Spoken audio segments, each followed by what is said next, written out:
The setup was that the deer would come from the north of us, across the pasture under the stand into the cornfield.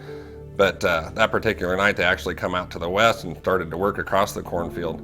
And it wasn't going to be very long and they were going to be directly downwind of us. So we started to try to pull the split G2 buck across the field to us. And there was another big 8-pointer also.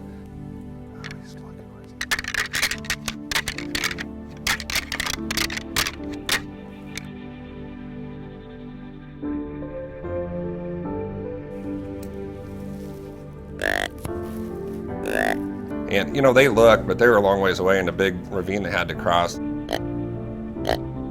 And all I could think the whole time was, we got to get this deer across here. We're only a few days from shotgun season. We've been hunting every day. We really need to pull this deer across and get him into the stand. And when I heard the footsteps behind us, I was pretty sure it had to be a buck, or, you know, I was hoping it was a good buck. And as soon as I looked, I knew immediately when he come to the fence that it was a shooter buck.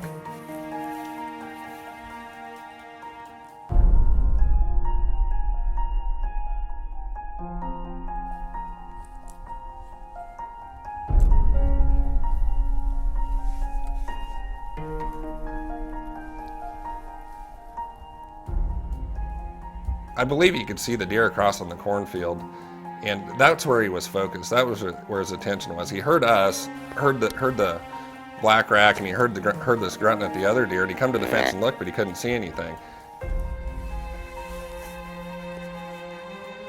But as he would turn and look down the fence, you could tell by his body language that he was not comfortable jumping out into that open pasture and just walking across there. So I had to convince him to come out and not see him. So I had to do some directional calling off behind us and try to convince him that the deer was behind us so he would come under the tree stand.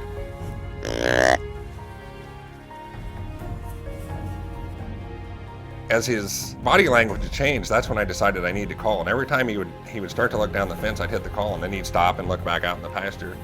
So I had to convince him that there was a deer up there in that field. So I had to call pretty aggressively with the extinguisher game call.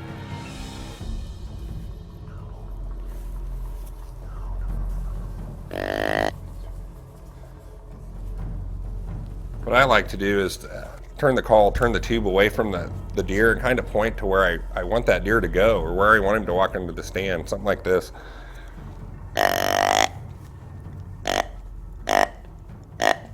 You don't want to point the call right at him because he's just immediately going to look up in the tree at you.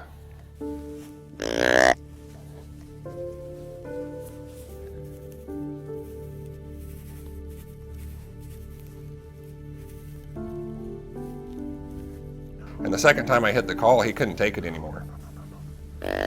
He couldn't see a buck there, but he knew from the sound, he knew there was one up there, so that's when he jumped the fence.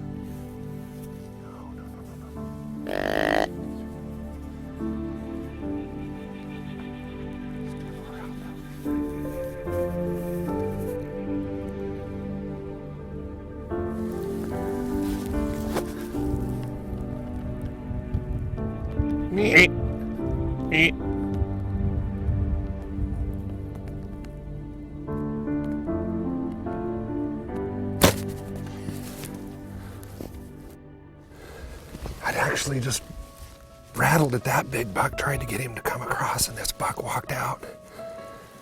He started down the fence away from us. I thought it was over. And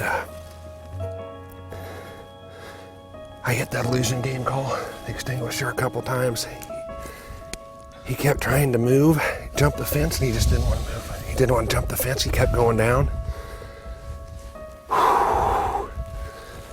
But he couldn't take it any longer, he had to jump, he come across. Thank God for illusion grunt call tonight. It was so awesome that night just to have a shooter buck out on the field and to have the chance to call him in.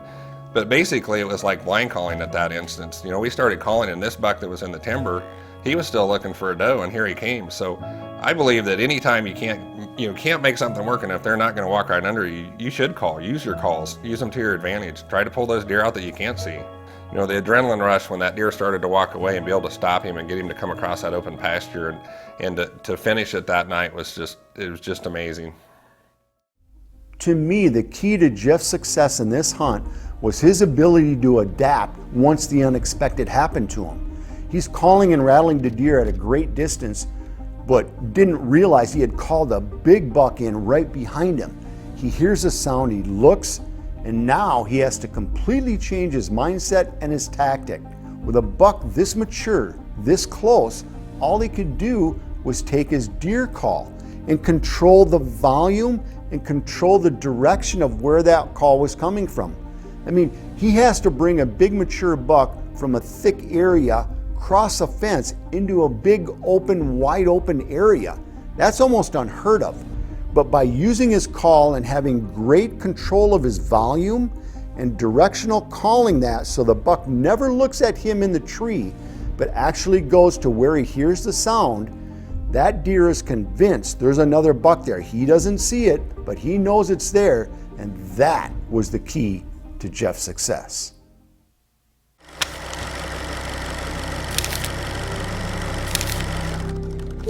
I don't promote stuff that I don't believe in, but this is one call that has worked for me. For nearly a decade, one calling system has consistently brought in more 200-inch bucks than any other. When your opportunity arises, what call will be hanging around your neck?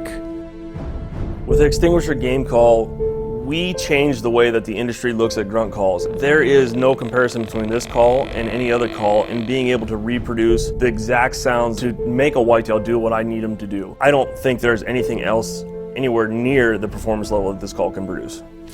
With over 10 million deer hunters in this market, less than 1% of hunters will have an opportunity to own the Extinguisher and Black Rack this season. One thing I can tell you for sure, this system will change the way you hunt.